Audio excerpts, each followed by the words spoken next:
नमस्कार,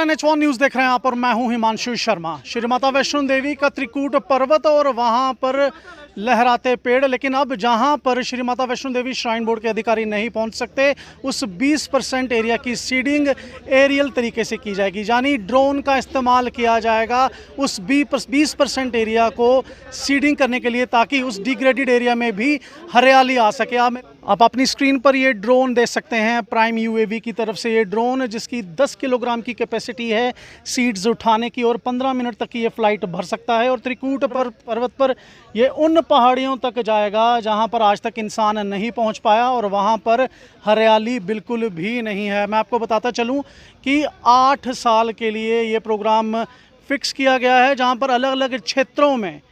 सीडिंग की जाएगी ड्रोन के तहत। वो भी हम आपको बताते हैं कि इस साल किन किन क्षेत्रों में ड्रोन के तहत सीडिंग की जाएगी। कि बोर्ड की जो 72वीं बैठक हुई थी, उसमें हमारे माननीय अध्यक्ष महोदय, माननीय उपराज्यपाल के ये डायरेक्टिव्स थे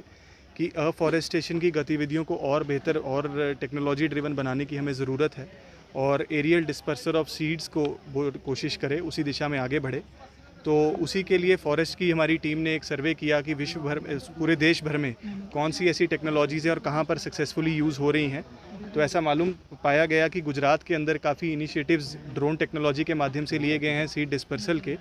जिसके लिए हमारी टीम ने काफ़ी मेहनत की और प्राइम UAV की टीम को आज एंगेज किया गया है। और पूरे जो त्रिकुटा पर्वत है, 11,000 हेक्टेयर्स का फॉरेस्ट एरिया है, उसका सर्वे करके जो डिग्रेडेड पैचेज़ हैं उनको आइडेंटिफाई किया गया है, और उसमें से 109 हेक्टेयर के पैच को हमने इस साल मानसून सीज़न में प्लांटेशन के लिए चुना है, और उसी का शुभारंभ आज हुआ है। और जो हमारा ये ड्रोन है, ये तकरीबन 10 kg सीड डिस्पर्सल की कैपेसिटी रखता है एक समय में, और हमारी कोशिश है कि जो लोकल स्पीशीज़ हैं हमारी, खास करके सॉइल बाइंडिंग स्पीशीज़ हैं, उनके सीड्स का डिस्पर्सल हम इस त्रिकुटा पर्वत में ड्रोन के माध्यम से करें। देखिए, हमारा हर साल एक एनुअल ग्रीन प्लान को इम्प्लीमेंटेशन में लाया जाता है, जिसके अंदर तकरीबन 1 लाख पौधे जो हैं प्लांट किए जाते हैं, और उसी तरीके से, उसी प्लान के मुताबिक इस साल भी तकरीबन 1 लाख पौधों का हमारा मैनुअल इंटरवेंशन के ज़रिए से प्लान है। उसके अलावा ये जो ड्रोन टेक्नोलॉजी के माध्यम से सीड डिस्पर्सल है, ये ओवर एंड अबव दैट है, और हमारी कोशिश है कि जो सर्वाइवल है इसका ज़्यादा से ज़्यादा कैसे हो सके, और कैसे हम 25 से 30% सर्वाइवल इंश्योर कर सके इस ड्रोन माध्यम से जो सीड डिस्पर्स हुए हैं,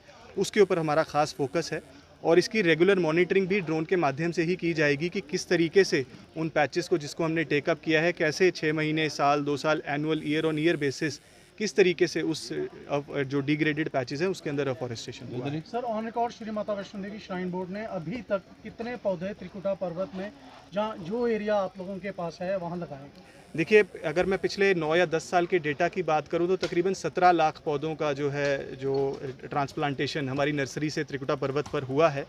और तकरीबन 80% जो है सर्वाइवल रेट है, जो हमारे पास डेटा अवेलेबल है। और अब तक हम सिर्फ एक्सेसिबल एरियाज़ को ही ज़्यादा कवर कर रहे थे। आज का जो इनिशिएटिव है वो इनएक्सेसिबल एरियाज़ पर पहुंचने की हमारी कोशिश है,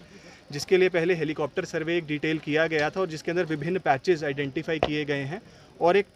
10 साल का एक विस्तृत प्लान बनाया गया है, और हर साल चिन्हित इलाकों के अंदर अफॉरेस्टेशन की जाएगी ड्रोन के माध्यम से, और स्पीशीज़ के सर्वाइवल के ऊपर स्पीशीज़ को भी इम्प्रूव या चेंज किया जाएगा। देखिए, हमारी शुरुआत त्रिकुटा पर्वत से खासकर हुई है, बिकॉज हमारा फॉरेस्ट विंग इस 11,000 हेक्टेयर के लिए काफ़ी सालों से, जैसा मैंने बताया, काम कर रहा है। तो हमारी कोशिश है कि इसको सबसे पहले लिया जाए पायलट फेज़ में, पायलट स्टडी के तौर पर, और जैसे जैसे हमारे को कामयाबी इस एरिया में त्रिकुटा पर्वत पर मिलती जाती है, तो उस तरीके से इस टेक्नोलॉजी को आगे भी बढ़ाया जा सकता है। अभी हमने एक एजेंसी को एंगेज किया है जिनकी को कामयाबी मिली है इस टेक्नोलॉजी में। आने वाले समय में हमारी कोशिश है कि हम बोर्ड की ही एक ऐसी टीम तैयार करें, अपना ही इक्विपमेंट या अपनी ही टीम के ज़रिए इस टेक्नोलॉजी को कैसे हम स्थानीय लोगों तक, कटरा में, रियासी में पहुंचा सकें, उसके ऊपर हमारी कोशिश रहेगी। ये स्वाभाविक सी बात है कि अगर हमें आगे बढ़ना है तो हमें टेक्नोलॉजी को ज़्यादा से ज़्यादा इस्तेमाल में लाना है, और आज के समय में तो हम देखते हैं कि कृषि के क्षेत्र में काफ़ी इस्तेमाल हो रहा है, हेल्थ केयर में इस्तेमाल हो रहा है ड्रोन्स का,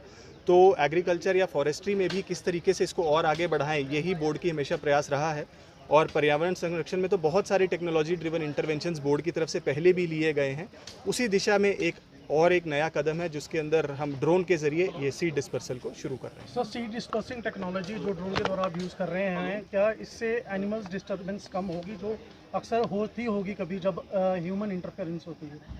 देखिए, ऐसा है कि ड्रोन जो है बड़ा पिन पॉइंटेड सी टेक्नोलॉजी है। इसके अंदर आप जीपीएस कोऑर्डिनेट्स उस जगह के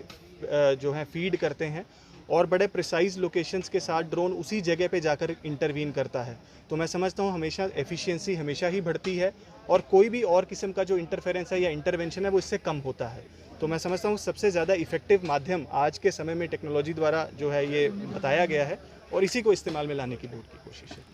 तो ये वो चार्ट है जहां पर हम आपको बताएंगे कि इस साल कौन सी पहाड़ियों पर सीडिंग की जाएगी। त्रिकुटा पर्वत की ये जो एरियाज़ हैं जिसमें बर्कली, कोरासुम, कलाल, बंजाला, मटाली दब्बर, इसके 109 हेक्टेयर एरिया में सीडिंग ड्रोन के तहत की जाएगी। और ये अच्छी खबर इसलिए भी है क्योंकि एफॉरेस्टेशन की इस समय बहुत ज़रूरत है। जहां पर इलीगल डिफॉरेस्टेशन चरम सीमा पर है, वहीं पर एफॉरेस्टेशन